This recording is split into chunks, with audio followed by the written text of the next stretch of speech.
हाय बच्चों, कैसे हो? तो अभी तक हमने आइसोमेरिज्म का most of the portion complete कर दिया है. Now we shifted towards the last part of a isomerism and that last part is known as a optical isomerism. तो ज्योमेट्रिकल आइसोमर के बाद अब हमारे पास ये लास्ट पोर्शन बाकी बचेगा. तो आज के लेक्चर में हमको कौन कौन से टॉपिक पढ़ने. तो सबसे पहले हम समझने वाले ऑप्टिकल आइसोमर क्या होते हैं, उनकी डेफिनेशन क्या होती है, how we determine optical isomer. ऐसा तो कौन सा इंस्ट्रूमेंट है, तो वो इंस्ट्रूमेंट को हम नाम देते हैं पोलारीमीटर. उस पर से हमारे पास नाम नहीं आएंगे डेक्स्ट्रो आइसोमर, लीवो आइसोमर. जो 12th ऑलरेडी पास आउट है उन लोगों को थोड़ा रिवीजन लगेगा, लेकिन उनके लिए भी ये लास्ट वाला पोर्शन बड़ा इंपॉर्टेंट है. जो 12th पास आउट हुए, जो पढ़ के आए हैं बराबर, और जो नए उनके लिए तो बड़ा इंटरेस्टिंग है, और जो ऑलरेडी पढ़ के आए उनके लिए लास्ट दो पार्ट ज्यादा इंपॉर्टेंट है. उसके बाद हम स्टडी करेंगे क्या होता है सिमेट्रिक कार्बन, क्या होता है कायरल कार्बन, चिरल कार्बन क्या होता है वो पढ़ने वाले. फिर किरालिटी क्या होती है वो पढ़ने वाले. Last we determine number of a chiral carbon.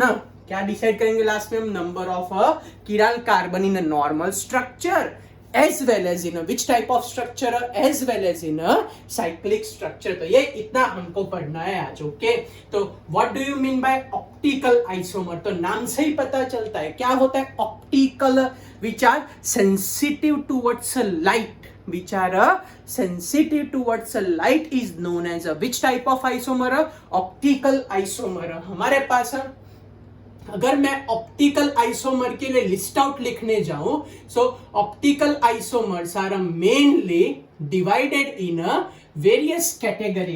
इसमें first one is known as a dextro isomer, और it is symbolised by the small D, और it is symbolised by the positive sign.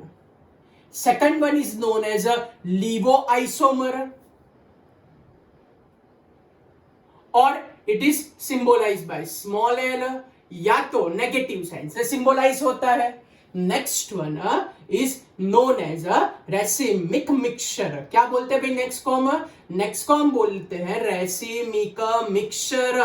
तो ये जो पहले तीन आइसोमर मैंने लिखे, that first three isomer are only and only which prove data, experimental prove data only obtained by a instrument polarimeter. And next is known as a enantiomer. Next is termed as a enantiomer. एनांशियोमर के बाद हमारे पास available है डायास्टीरियोमर, और जैसे डायास्टीरियोमर complete हो जाएंगे फिर हम पढ़ने वाले हैं मेसो कंपाउंड. तो इतना हमारे पहले दो लेक्चर में स्टडी करना है हमको. ये ऑप्टिकल आइसोमेरिज्म के हमने लेक्चर को डिवाइड कर दिया है स्टेप बाय स्टेप, और एकदम स्लोली और शांति से समझना है हमको क्या है ये सब कुछ. ओके, तो सबसे पहले आज हम पहली तीन कंडीशन चालू करते हैं. ओके, तो चलो सबसे पहला, what do you mean by ordinary light and what do you mean bye unpolarised light, उसमें क्या इंक्लूड होता है. तो अगर मैं बात करूं अनपोलराइज्ड लाइट की, so what do you mean by unpolarized light? Unpolarized light या तो ordinary light. तो ordinary light का मतलब होता है if a light having a oscillation, zigzag जो oscillation उसका चालू होता है. So if a light having a oscillation in all direction, if a light having a oscillation in a each and every direction, means all direction, so that type of a light is termed as a which type of light? Unpolarized light. If light having a oscillation in all the directions, so it is known as a which type of light? Unpolarized light. So if light is oscillated in all direction, if light is oscillated in all direction, so it is termed as a unpolarized light. What do you mean by polarized light? Polarized light का मतलब होता है if light is oscillated only in a one direction. If a light is oscillated only in a one direction, so it is termed as a polarise light. One direction का मतलब अगर सबकी सब light इसी डायरेक्शन में motion करती हो तो इसी डायरेक्शन को बोलते हैं हम कौन से टाइप की लाइट? Polarise light. अगर हम वर्टिकल करें तो वर्टिकल में भी एक ही डायरेक्शन होनी चाहिए। हमारा कहने का सिंपल मतलब ये है कि if a light is oscillated only in one direction, means या तो ऐसे ऐसे या तो ऐसे ऐसे या तो ऐसे ऐसे, लेकिन होनी चाहिए ओनली वन डायरेक्शन। तो what do you mean by polarized light? The polarized light means if a light is oscillated, if a light is oscillated only in a one direction, so it is termed as a which type of a light? Polarized light। क्या बोलते हैं भाई उसको? हम बोलते हैं polarized light। And what do you mean by polarizer? What is the meaning of a polariser? क्या meaning होता है पोलराइजर का? तो it is a particular substance जिसका मेन फंक्शन है convert this unpolarised light, convert which light? Convert unpolarised light into the polarised light. वो हमारा main target. What is our main target? What the function of this polarizer is to convert this type of unpolarized light into the which light? Polarized light। It is a function of polarizer। क्या function है भाई polarizer का? It is used to convert unpolarized light into which light? Polarized light। तो as a polarizer हमारे पास use होते हैं Nicol prism. कौन सा प्रिज्म भाई? Nicol prism is used. Okay, और ऐसे बहुत सारे सन ग्लासेस आते हैं जो क्या करते हैं? सर्टेन लाइट एब्जॉर्ब कर देते हैं और उसमें से रिस्ट्रिक्टेड लाइट को ही पास होने देते हैं। ओके, तो वो सारे सब्सटेंस को बोलते हैं। अब आपको लगे कि सर ये सब करने की क्यों जरूरत पड़ी हमको? क्या क्या काम क्या था? ये सब पढ़ने का काम क्या था? एक तो आपको जीवन की एक हकीकत समझनी थी। क्या? मोस्ट ऑफ स्टूडेंट, थोड़ी एडवाइस दे रहा हूं, ओके सुन लो, एक आध मिनट जाएगी। तो मोस्ट ऑफ स्टूडेंट क्या होते हैं? अनपोलराइज लाइट जैसे होते हैं, यहाँ जाते हैं वहां जाते हैं, ऐसे जाते हैं वैसे जाते हैं। आज इच्छा हुई तो केमिस्ट्री फिजिक्स में सब एक साथ पढ़ लेते हैं और बौखला जाते हैं, खो जाते हैं। लेकिन ऐसे बच्चे के जिनकी डायरेक्शन फिक्स है, उनको स्टडी करनी है तो स्टडी, फिर ये लाइन में जाना तो ये लाइन में, जिसकी डायरेक्शन फिक्स होती है, जिसका गोल फिक्स होता है, उसकी इफेक्टिवनेस ऑलवेज मैक्सिमम ही होती है, कुछ भी हो जाए। जैसे कि समझो कि नॉर्मल सनलाइट में से जो ऑर्डिनरी लाइट आती है वो हमको हार्मफुल नहीं होती। क्यों? क्योंकि वो नॉर्मल लाइट है, अनपोलराइज्ड। लेकिन समझ लो आपकी बॉडी में से ओरिजिनल वाली लेजर लाइट पास करो तो आपकी बॉडी के दो पार्ट कर दे। क्यों? वो हाईली इफेक्टिव है, इंटेंसिटी मैक्सिमम में। तो इसीलिए बोल रहा हूं बच्चों आपको, आप लोग अपनी डायरेक्शन, आपका गोल क्लियर रखो तो आप भी बन जाओगे पोलराइज्ड लाइट जैसे, और आपकी इफेक्टिवनेस बढ़ जाएगी और मैक्सिमम मार्क्स आएंगे। चलो वापिस आ जाते हैं पढ़ाई में। क्यों ये पढ़ना पड़ा? क्योंकि अभी जो हम ऑप्टिकल आइसोमर डिसाइड करने वाले हैं एक इंस्ट्रूमेंट से, वो उसका नाम है कौन सा मीटर? पोलारीमीटर। तो पोलारीमीटर में ही हमारा मेन कंसेप्ट है ये पीपीएल का। What do you mean bye PPL? PPL का मतलब प्लेन पोलराइज लाइट। ओके, तो what is a principle of this polarimeter? So what is a function of this polarimeter? So it is a determiner, it is used to determine, it is used to determine that, it is used to determine that given substance, it is used to determine that given substance, most of organic, given substance is optically active or not. Given substance is optically active or not, optically active or not by using PPL। अभी नहीं बोला PPM, by using a PPL का मतलब plane polarized light. बच्चों इसीलिए हमने पढ़ा ये अनपोलराइज लाइट और पोलराइज लाइट का कंसेप्ट। तो पीपीएल मींस हमारे लिए काम का है प्लेन पोलराइजर लाइट। तो ये पोलरिमीटर क्या होता है? एक इंस्ट्रूमेंट होता है छोटा सा, जैसे कि समझ लो कि ये इंस्ट्रूमेंट में हम एक ऑर्डिनरी लाइट लगा देते हैं, समझ लो कि सोडियम लैम्प लगा देते हैं, बराबर। ये सोडियम लैम्प जो हमको ऑर्डिनरी लाइट प्रोवाइड करेगा। ये हमारे पास सोडियम लैम्प आ गया। फिर सोडियम लैम्प आपको प्रोवाइड करता है कौन से टाइप की लाइट? Ordinary light. लेकिन हमको चाहिए PPL means plane polarise light. तो हम यहां यूज करेंगे इंस्ट्रूमेंट, उसको हम क्या नाम देंगे? पोलराइजर।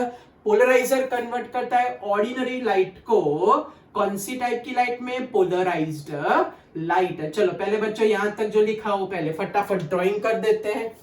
तो ये हमारे पास आई ऑर्डिनरी लाइट, ये हमारे पास है पोलराइजर, और ये हमारे पास है पोलराइज लाइट।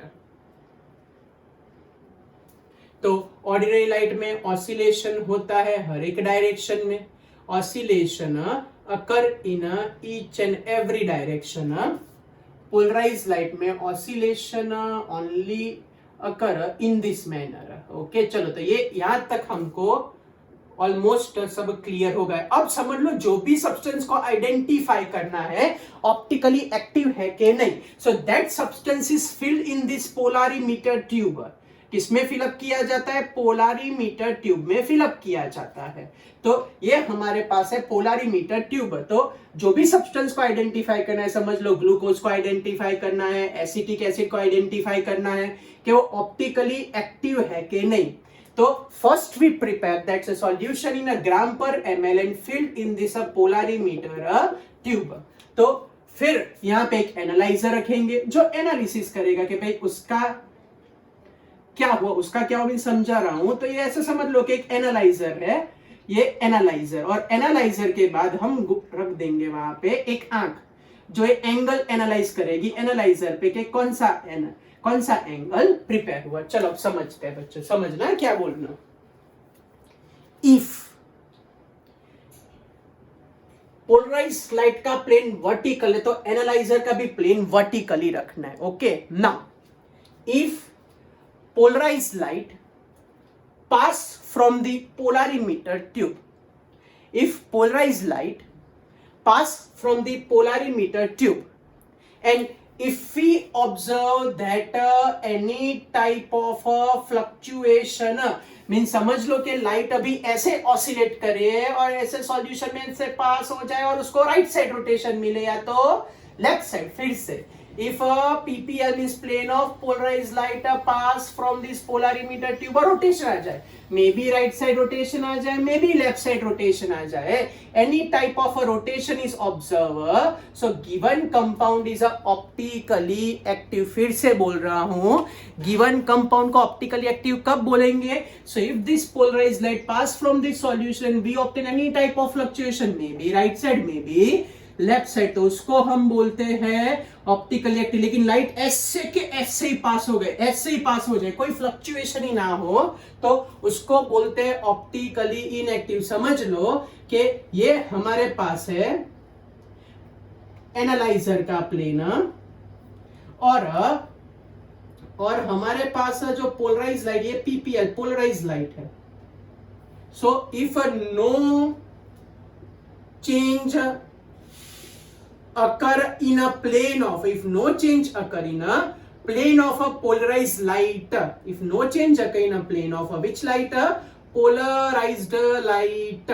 ये पहली कंडीशन। चलो दूसरी कंडीशन, ये हमारे पास प्लेन है, हमारे एनालाइजर का प्लेन है, ये एनालाइजर का प्लेन है, and if we observe that fluctuation occur on a right hand side, ये राइट हैंड साइड रोटेशन हुआ, ये दूसरी कंडीशन है। Last condition, if we observe that ये हमारे पास एनालाइजर है, एनालाइजर, और हमारे पास अब रोटेशन हो गया भाई, लेफ्ट साइड रोटेशन हो गया, या कोई एंगल बना, पता चला ये क्या बताया, ये है पीपीएल। पीपीएल का मतलब plane of a polarise light, plane of a polarise light. तीन कंडीशन है, as it is and a fluctuation.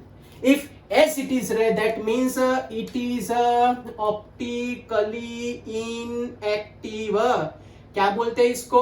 Optically inactive. If a PPL plane of polarised light rotate towards right side, right side angle बने तो उसको बोला जाता है dextro isomer. कौन सा आइसोमर बोलते हैं उसको?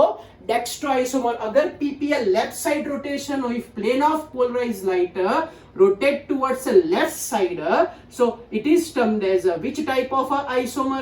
Levo isomer. टप्पी पड़ी आपको? तो ये पोलरिमीटर पर से डिसाइड होता है कि वो ऑप्टिकली एक्टिव है कि नहीं.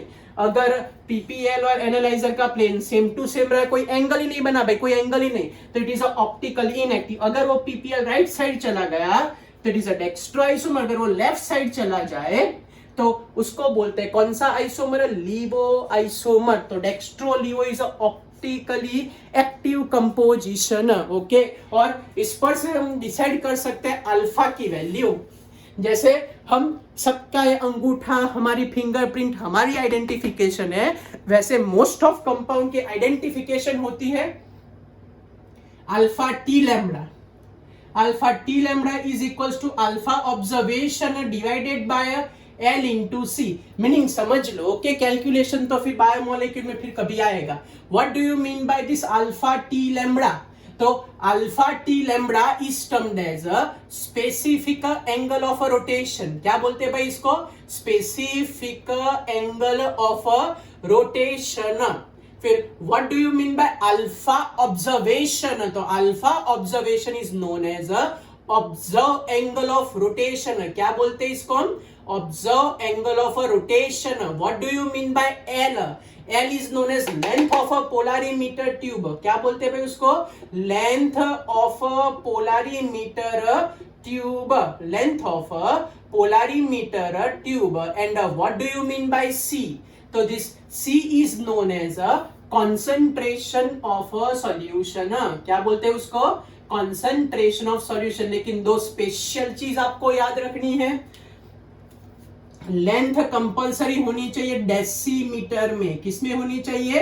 डेसीमीटर में. और कंसंट्रेशन मोलारिटी में नहीं, कंसंट्रेशन होना चाहिए ग्राम पर मिलीलीटर में. ये दो चीज आपको ध्यान रखनी है. तो इस तरीके से हम एक्सपेरिमेंटली डिसाइड कर सकते हैं कि डेक्स्ट्रो कैसे होता है, लीवो कैसे होता है. पता चला आपको? क्या बोला? तो यहाँ पे भी आपकी नोटबुक में या तो आपकी कॉपी में जहां पे भी प्लस साइन आए, डेक्स्ट्रो लिखा हो, लियो लिखा हो, वो सब एक्सपेरिमेंटली डेटा होता है. हम नहीं डिसाइड कर सकते, पोलरिमीटर डिसाइड कर सकता है. ओके, तो ये हमारा था पहला topic, polarimeter, dextro and laevo isomer. Now second important topic, और उसको हम बोलते हैं what do you mean by symmetric carbon. What do you mean by asymmetric carbon और what do you mean by chiral carbon. वो कैसे हमको समझ में आएगा. ओके, चलो तो एग्जांपल लेते हैं. पहला वाला, what do you mean by symmetric carbon, dissymmetric carbon. So symmetric carbon का मतलब होता है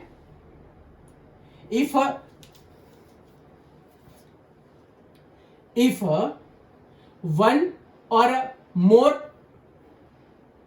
valency of a carbon, if one or more valency of a carbon satisfied by the carbon is satisfied by the same functional group, satisfied by the same functional group, satisfied by the same functional group, so it is termed as same functional group. So उसको हम बोलते हैं symmetric carbon.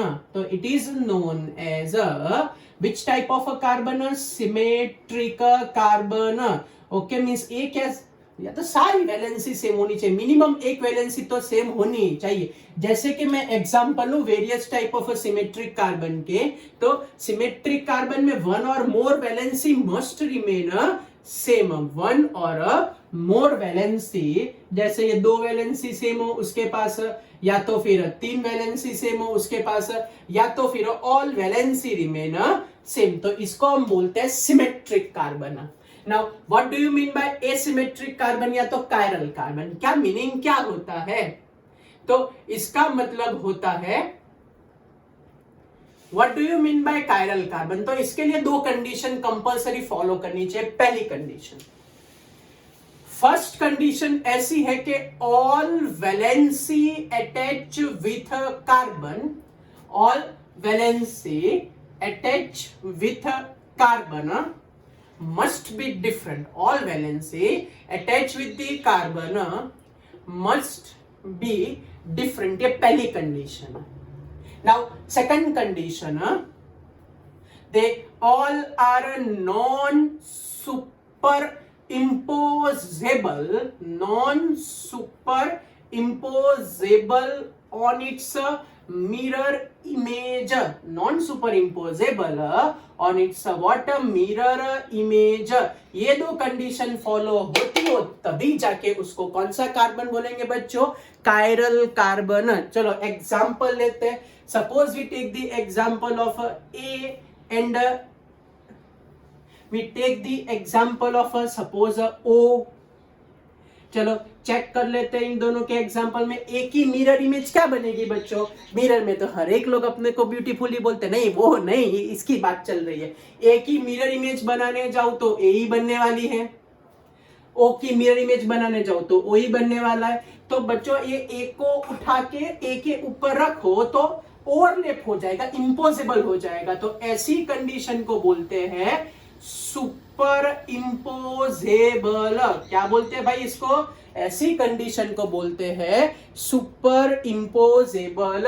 ये भी overlap तो हो ही जाएगा, तो इसको हम बोलते हैं सुपर इम्पोजेबल। इम्पॉसिबल है, इम्पोजेबल। ओके चलो बच्चों बताओ कि ये हमारे हाथ है, बराबर ये हाथ, इसकी मिरर इमेज क्या ये है, तो इसकी मिरर इमेज क्या होगी बोलो? ये है, ये ऐसे आएगी ना हमारे पास, ये मिरर इमेज है। तो ये दोनों एक दूसरे की मिरर इमेज आमने सामने रखते हैं। अब ऐसे बंद नहीं करना है, हमको इसको उठा के ऊपर रखना है। फिर से मिरर इमेज को कंपेयर, इसकी मिरर इमेज ये है। अब क्या करो, ये मिरर इमेज आमने सामने, ओके, इसको उठा के ऊपर रखे तो ये हमारे दो अंगूठे रह जाते हैं। पता चला? फिर से ये और ये मिरर इमेज, इसको उठा के ऊपर रखे तो ये रह जाते हैं, तो ये हो जाता है नॉन सुपर इम्पोजेबल। तो ऐसे कंपाउंड हमारे लिए काम के हैं। जैसे कि मैं एक एग्जांपल लेता हूं यहाँ पे, we take the example of a lactic acid. बड़ा फेमस एग्जांपल है लैक्टिक एसिड का। What is the IUPAC name of a lactic acid? तो lactic acid is known as a two hydroxy propanoic acid. क्या बोलते हैं इसको? Two hydroxy propanoic acid. चलो मैं इसका स्ट्रक्चर ड्रॉ करता हूं 2-हाइड्रोक्सी प्रोपेनोइक एसिड का। तो कार्बन एटम, प्रोपेनोइक एसिड का मतलब टोटल नंबर ऑफ कार्बन है हमारे पास 3। 2-हाइड्रोक्सी का मतलब सेकंड पोजीशन पे कौन सा ग्रुप है? OH। तो ये हमारे पास है 2-हाइड्रोक्सी प्रोपेनोइक एसिड। चलो बच्चों इसकी मिरर इमेज बनाओ। क्या आएगी इसकी मिरर इमेज? तो जैसे इसकी मिरर इमेज बनाए तो मिरर में देखो तो पूरी साइड्स चेंज हो। हम ऐसे मिरर में देखो तो आपके पैर ऊपर तो नहीं हो जाते, कहने सिर्फ साइड्स आर चेंज। तो जैसे मैं इसकी मिरर इमेज बनाऊं तो as we prepare mirror image only sides are change. यहां हो जाएगा H और यहां क्या हो जाएगा? OH हो जाएगा। ओके तो ये कंपाउंड, जैसे ये कंपाउंड को उठा के यहाँ ऊपर रखे, इसको उठा के यहाँ, तो OH के नीचे H के नीचे इसको उठा के रखे तो OH के नीचे H और H के नीचे क्या आएगा? OH। तो ऐसे कंपाउंड को बोला जाता है नॉन सुपर इम्पोजेबल। क्या बोलते हैं बच्चों इनको? Non super imposable. And this type of carbon is known as chiral carbon. क्या बोलते हैं इसको? Chiral carbon. फिर से बोल रहा हूं तो चारों की चारों वैलेंसी अलग हो as well as non super imposable हो। So that type of carbon is known as which type of carbon? Chiral carbon. कौन से कार्बन बोलते हैं? Chiral carbon. ओके अबे कायरल कार्बन कायरलिटी बताएंगे कि नहीं, शो करेंगे कि नहीं, वो तो नेक्स्ट लेक्चर की बात है। अभी तो आज जितने भी एग्जांपल पढ़ने वाले उसमें आपको क्या आइडेंटिफाई करना है? How many chiral centre are available. Okay आज के लेक्चर में आपको सिर्फ इतना डिसाइड करना है कि how many chiral centre are available. Okay ये नहीं डिसाइड करने के ऑप्टिकली एक्टिव है कि नहीं, कायरलिटी है कि नहीं, वो नेक्स्ट लेक्चर में। आज क्या डिसाइड करो, number of a chiral carbon. मैं बोर्ड पे एग्जांपल लिख रहा हूँ 10 एक एग्जांपल, आपको वो डिसाइड करना है कि how many chiral centre are available. Okay तो चालू करें सारे के सारे एग्जांपल, धीरे धीरे करते हुए सारे एग्जांपल सॉल्व करते जाते तो आपको आइडिया होता जाएगा। चलो सबसे पहला एग्जांपल बच्चों हम देखते हैं, क्या डिसाइड करना है, chiral center. You determine number of chiral center present in a given compound. Okay you determine number of chiral center present in a given compound. Okay चलो पहला वाला चालू करते हैं। Suppose we take the example of 1 dichloropropane. Suppose we take the example of a 2 bromopropane. Suppose we take the example of a 2 nitrobutane. Suppose we take the example of a 3 या तो pentane 3 all. Suppose we take the example of a 2,3 dichlorobutanoic acid. Suppose we take the example of 2,3,5 trinitrohexanoic acid या तो hexanol, या तो suppose we take the example of isopropyl chloride या तो isobutyl रखते हैं। चलो isobutyl chloride. Suppose we take the example of ethene.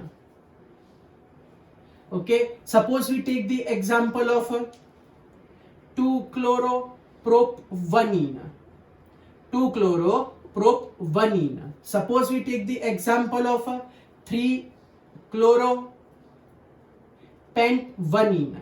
Okay तो शांति से हम समझते जाते हैं कि how we determine a chiral center. आपको 2 कंडीशन याद रखनी है। कितनी कंडीशन? 2 कंडीशन। पहली condition, there must be all valency different attach with the carbon. जो भी कायरल सेंटर का आपको डाउट जाए तो आपको चेक करने की कि उसकी सारी वैलेंसी अलग है, आज वही ध्यान रखना। और दूसरी condition, chiral carbon compulsory sp3 होना चाहिए। अगर कायरल कार्बन खुद sp2 होता हो हाइब्रिडाइजेशन में तो उसमें कायरल सेंटर एग्जिस्ट नहीं करता। फिर से बोल रहा हूं, chiral carbon compulsory sp3 hybridize चाहिए। कायरल कार्बन कंपल्सरी क्या होना चाहिए? sp3 हाइब्रिडाइज्ड होना चाहिए। अगर वो sp2 या तो sp है तो उसमें कायरलिटी एग्जिस्ट नहीं करेगी। 2 condition, all valency must be different. Second condition, chiral carbon must having a sp3 hybridization. Chiral carbon खुद sp2 या तो sp नहीं होना चाहिए। ओके चलो ये सोच के हम स्टार्ट करते हैं। मैं पहले 3 एग्जांपल 4 एग्जांपल लिख रहा हूं, फिर आप लोग सोच के बताना। बराबर? जो 12th पास आउट है फिर से बोला, अब उनके लिए थोड़ा नया चालू होगा यहाँ से। ओके और जो अभी अभी 11th पास करके आए वो लोग बड़ा एक्यूरेटली ध्यान रखना। मैं पहले स्ट्रक्चर ड्रॉ कर देता हूं और फिर हम स्टार्ट करते हैं ये सारी चीजें। अभी मैं 5 एग्जांपल कर रहा हूं, बाकी के 5 एग्जांपल भी कर रहे हैं। चलो propane, how many carbon? 3 carbon. चलो 1 डाइक्लोरो फर्स्ट पोजीशन पे 2 Cl। दूसरा प्रोपेन तो 3 कार्बन और ब्रोमो तो सेकंड पोजीशन पे Br। उसके बाद 2 नाइट्रोब्यूटेन। ब्यूटेन का मतलब टोटल नंबर ऑफ कार्बन 4 और हमारे पास 2 नाइट्रो सेकंड पोजीशन पे NO2। फिर चलो नेक्स्ट हमारे पास है पेंटेन 3 ऑल। पेंटेन का मतलब टोटल नंबर ऑफ कार्बन 5।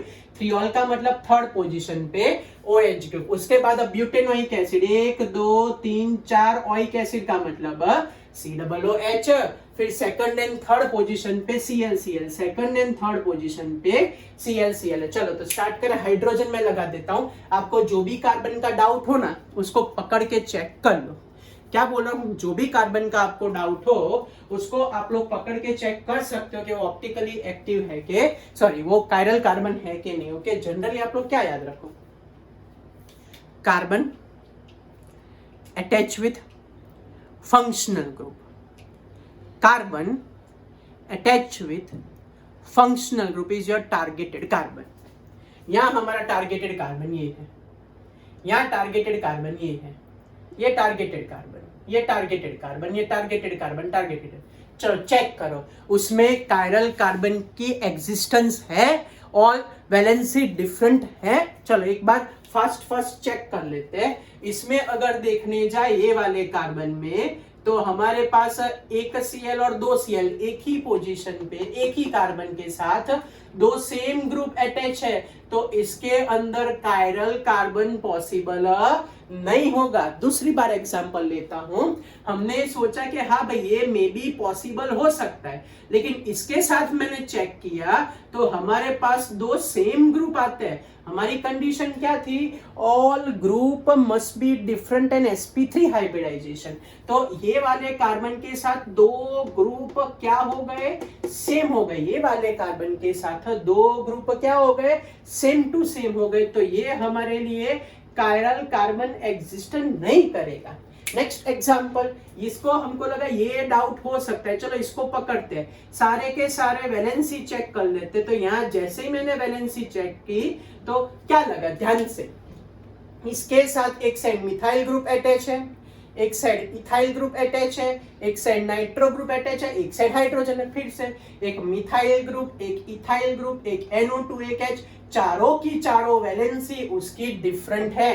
तो this shows a chiral carbon, उसमें एक कायरल कार्बन की अवेलेबिलिटी हमको दिखाई देती है। ओके, अब वो ऑप्टिकली एक्टिव होगा कि नहीं बच्चों, वो तो नेक्स्ट लेक्चर में। आज सिर्फ क्या डिसाइड करना है, कायरल कार्बन। चलो नेक्स्ट, हमको लगा कि ये हमारा टारगेटेड कार्बन है, चेक कर लेते हैं। CH3 CH2 CH2 CH3 and H। Okay चलो चेक करो। तो बच्चों ये वाला टारगेटेड कार्बन है, उसके साथ एक इथाइल ग्रुप, दूसरा भी इथाइल ग्रुप, एक OH। तो ये दो ग्रुप टारगेटेड कार्बन के साथ सिमिलर हो गए, ये दो ग्रुप टारगेटेड कार्बन के साथ सिमिलर हो गए, इसीलिए ये ऑप्टिकल या तो ये कायरल कार्बन शो नहीं करेगा। चलो इसकी बात करते हैं। ये टारगेटेड कार्बन चेक करने जाए तो एक CH3 ग्रुप है, एक Cl ग्रुप है, बड़ा सा ग्रुप है, और एक H है। तो ये एक कायरल कार्बन की पॉसिबिलिटी फिर से चेक करते हैं। ये कार्बन की बात करें, एक COOH है, एक Cl है, एक H और एक बड़ा सा ग्रुप है, तो ये दूसरा भी कायरल कार्बन। तो हमारे पास यहाँ आते हैं 2 chiral carbon. Okay, optical active है कि नहीं वो तो बाद में ही पता चलेगा। चलो फिर से इसको क्यों काउंट नहीं किया, here we observe that a same group attach with the carbon, तो वो पॉसिबल है। इसमें भी सेम ग्रुप अटैच है तो वो कायरल पॉसिबल नहीं होगा। इसमें चेक करो तो एक इथाइल ग्रुप, एक मिथाइल ग्रुप, एक NO2 ग्रुप, एक H ग्रुप, तो चारों की चारों वैलेंसी अलग, तो एक कायरल कार्बन होगा। इसमें चेक करने जाए तो एक इथाइल ग्रुप, एक इथाइल ग्रुप, एक OH एंड एक OH। तो शांति से चेक करने जाए तो हर एक के अंदर हमको दिखाई देता है सेम ग्रुप, तो ये कायरल कार्बन शो नहीं करेगा। इसकी बात करें तो एक CH3, एक Cl, एक H और एक बड़ा सा ग्रुप, तो ये हो गया ऑप्टिकली एक्टिव, सॉरी एक्टिव हो गया, मींस कायरल कार्बन। इसकी बात करें तो COOH, Cl, H, फिर से COOH, Cl, H, तो चारों की चारों वैलेंसी हमारे पास डिफरेंट है। इसके अंदर भी ये भी एक कायरल कार्बन बन गया, तो टोटल 2 कायरल कार्बन पॉसिबल हुए। तो ये हमारे पहले 5 एग्जांपल। चलो बच्चों आगे आप लोग खुद सोचो, खुद ट्राई करो। मैं आपको पूरी 1 मिनट देता हूं, सोच समझ के आप लोग आंसर बताओ कि वो कायरल कार्बन होगा कि नहीं। चलो टाइम स्टार्ट आपका 5 मिनट का। चलो 5 मिनट, 1 ही मिनट का टाइम है आपके पास। चलो फटाफट आंसर बताओ, क्या आंसर आ सकता है, बोलो जल्दी।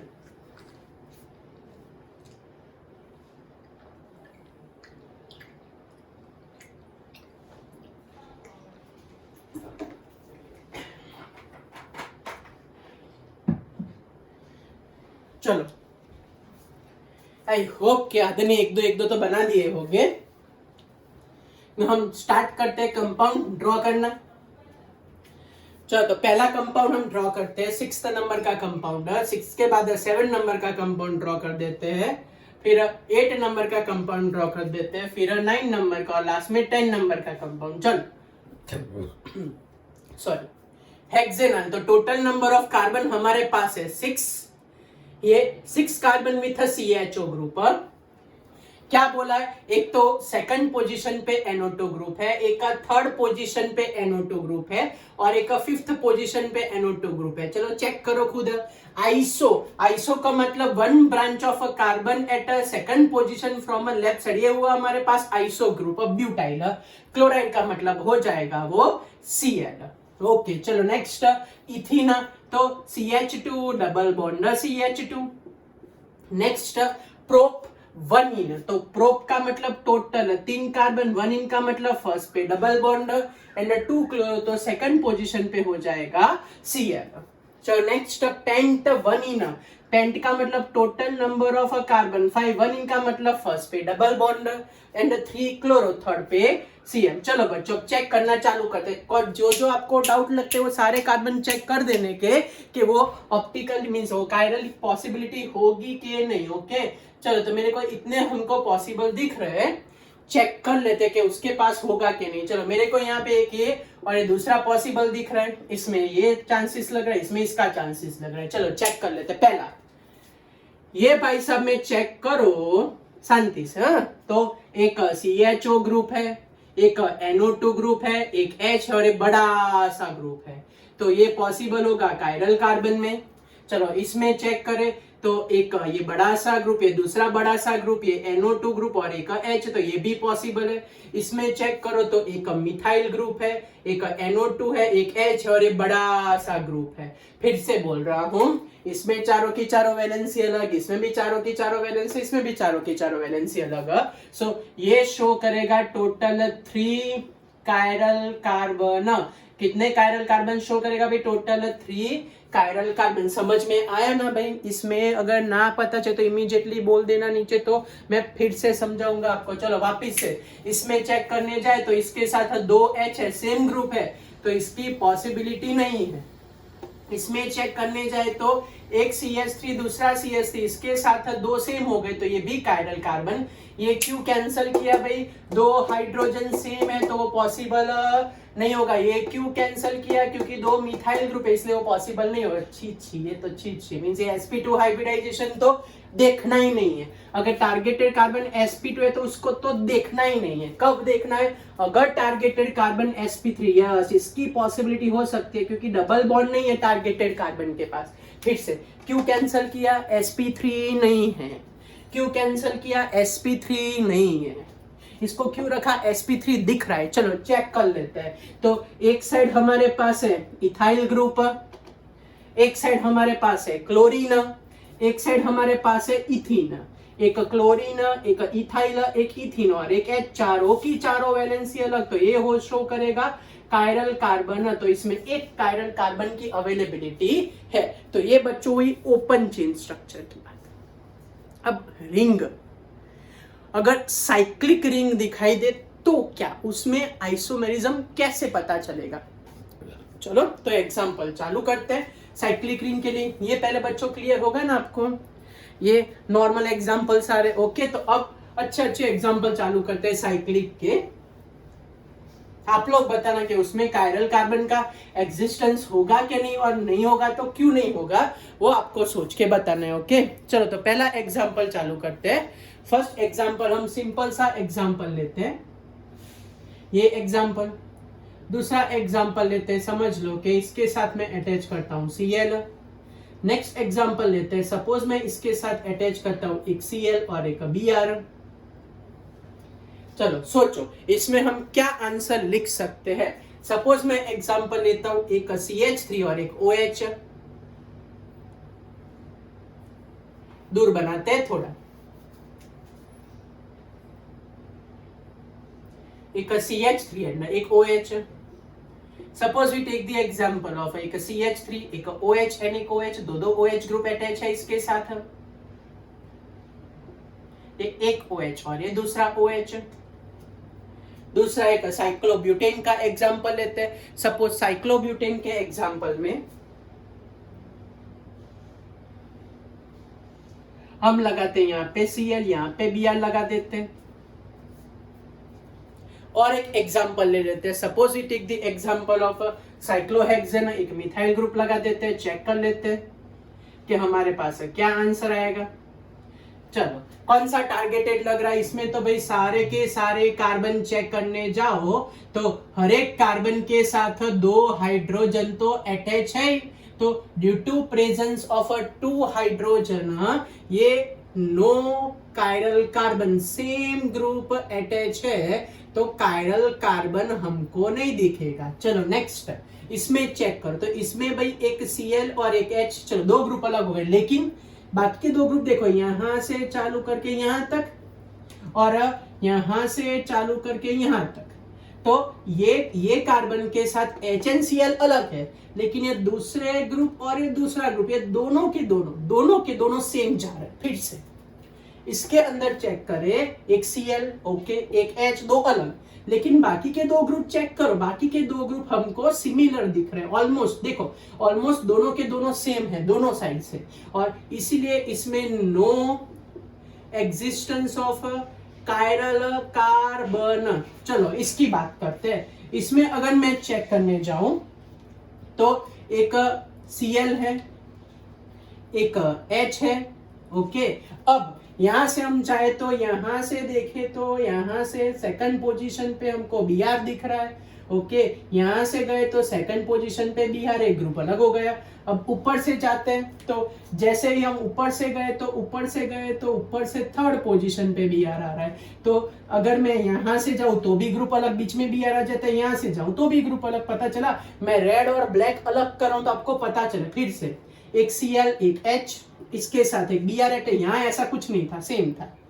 तो एक Cl, एक H, इसके साथ एक Br दिखाई देता है, और ये वाला ब्लैक वाला पूरा अलग ग्रुप। तो चारों की चारों वैलेंसी डिफरेंट है, तो इसके अंदर हमारे पास ये किराल कार्बन एग्जिस्ट करेगा। चलो ये Br की बात करते हैं, सेम कॉपी होगी ना, यहाँ H, तो यहां से जाएंगे Cl की और यहां से जाएंगे H की, और सेम केस है, तो ये B किराल हुआ। तो इसके अंदर हमारे पास 2 कायरल कार्बन आएंगे, जिसको अगर इसमें डाउट रह गया तो यहाँ सॉल्व कर देना, ध्यान रखो। चलो इसके अंदर देखने जाए तो ये मेरे पास OH और उसके साथ H, ओके, 2 ग्रुप अलग। अब मैं यहां से जाऊं यहां तक तो एक ग्रुप अलग है, फिर मैं यहां से लेके यहां तक जाऊं तो भी एक ग्रुप अलग है।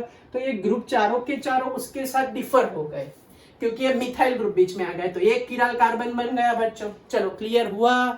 कुछ पूछना है? दूसरा, अगर मैं ये भाई साहब की बात करूं तो इसके साथ एक H है, ओके। तो यहाँ जाए तो यहाँ OH दिख रहा है उसको, और ये पूरा का पूरा अलग ग्रुप, तो इसमें भी चारों के चारों ग्रुप अलग है। तो इसमें हमारे पास 2 कायरल सेंटर हो गए, 2 कायरल कार्बन। चलो इसकी बात करके इसका डिस्कशन करें। तो इसके अंदर भाई चलो, ये हमारे पास एक H है, यहाँ पे भी हमारे पास एक H है, ओके। तो इसके पास देखने जाए तो एक OH ग्रुप, एक H, फिर यहाँ से एक OH अलग, यहाँ से एक मिथाइल अलग। चेक किया आपने क्या बोल रहा हूँ? ये एक OH अलग और यहाँ से एक मिथाइल ग्रुप अलग हो जाता है। तो इसके साथ चारों के चारों ग्रुप अलग, इसके साथ भी चारों के चारों ग्रुप अलग। चलो 2 क्लियर हुए। फिर से ये वाले कार्बन के साथ एक OH, एक OH, एक H, एक H, फिर ये वाला ग्रुप एक अलग, ये वाला ग्रुप एक अलग। तो इसीलिए इंडिविजुअली OH OH वाले हो जाते हैं कायरल कार्बन। लेकिन मिथाइल को चेक करो। चलो ये क्लियर हुआ ना यहाँ तक। अब मिथाइल वाला चेक कर लेते हैं। ये मिथाइल वाला चेक करो, CH3, इसके साथ एक H है, बराबर। अब ध्यान से, हाँ, तो ये हमारे पास CH3 है, हमारे पास है 2 ग्रुप, लेकिन तीसरे ग्रुप में यहाँ पे भी OH, यहाँ पे भी OH। चेक, पता चला क्या बोल रहा हूँ? मिथाइल वाले ग्रुप के साथ अगर चेक करने जाए तो एक CH3, एक H, लेकिन यहाँ से OH आया और यहाँ से भी OH। तो देखो दोनों साइड मिथाइल के कंपेयर में दोनों साइड ऐसे बोल रहा हूँ। देखो ये एक CH3, ये एक OH एंड H, यहाँ पे भी एक H एंड एक OH। पता चला? तो मैं ऐसा बोल रहा हूँ कि ये वाले कार्बन के साथ 2 ग्रुप सेम आ गए, सेम टू सेम आ गए, इसीलिए ये कार्बन नहीं बनेगा। तो इसमें 3 कायरल सेंटर नहीं आएंगे, इसमें total number of chiral centre आएंगे 2 कायरल सेंटर। टप्पी पड़ी कैसे, ये क्यों कैंसिल किया, दोनों साइड सेम रहे तो 2 कायरल सेंटर इज पॉसिबल। चलो टप्पी पड़ी आपको। चलो नेक्स्ट मिथाइल ग्रुप की बात करिए। ये मिथाइल ग्रुप में यहाँ H लगा देते हैं, लेकिन प्रॉब्लम क्या होता है, इसमें यहाँ से यहाँ जाओ तो भी सेम ग्रुप, इसमें यहाँ से यहाँ जाओ तो भी सेम ग्रुप, तो दोनों साइड ग्रुप सेम हो जाते हैं। तो ये बन जाएगा no chiral carbon, no chiral carbon वाला केस। चलो नेक्स्ट में, इसमें हमारे पास एक H है, ये समझ लो एक H दिख रहा है बराबर। अब इसमें क्या प्रॉब्लम हुआ कि मैं इस साइड से जाऊं तो भी Cl सेम पोजीशन पे, अगर मैं इस साइड से जाऊं तो भी Cl सेम पोजीशन पे। पता चला दोनों साइड से अगर गाड़ी ले जाए तो दोनों साइड से Cl सेम पोजीशन पे मैच हो जाते हैं। तो यहाँ पे chirality means chiral carbon possible नहीं, सेम है यहाँ पे भी सेम पोजीशन पे भी यार, तो यहाँ पे भी पॉसिबल नहीं है। तो नो किराल सेंटर इज एग्जिस्ट। सो ये हमारे पास है बहुत सारे साइक्लिक स्ट्रक्चर जिसमें भी कायरलिटी हम ऑब्जर्व कर सकते हैं बच्चों। टप्पी पड़ी। अब ये कायरल कार्बन आ तो गए, अब कायरल कार्बन वाले कंपाउंड ऑप्टिकली एक्टिव है कि नहीं, कायरलिटी शो करेंगे कि नहीं, कैसे पता चलेगा।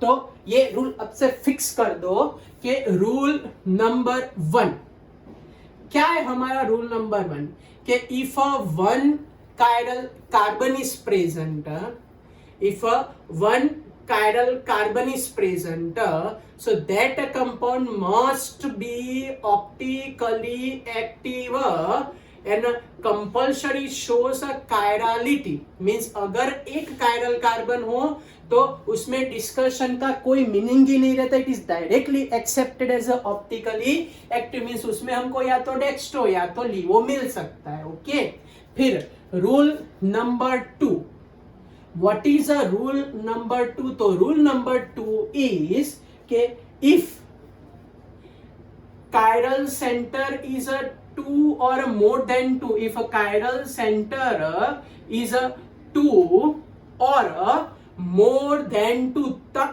क्या 2 और more than 2 होते हो तो बी अलर्ट, तब हमारे पास आएगा POS या तो COS।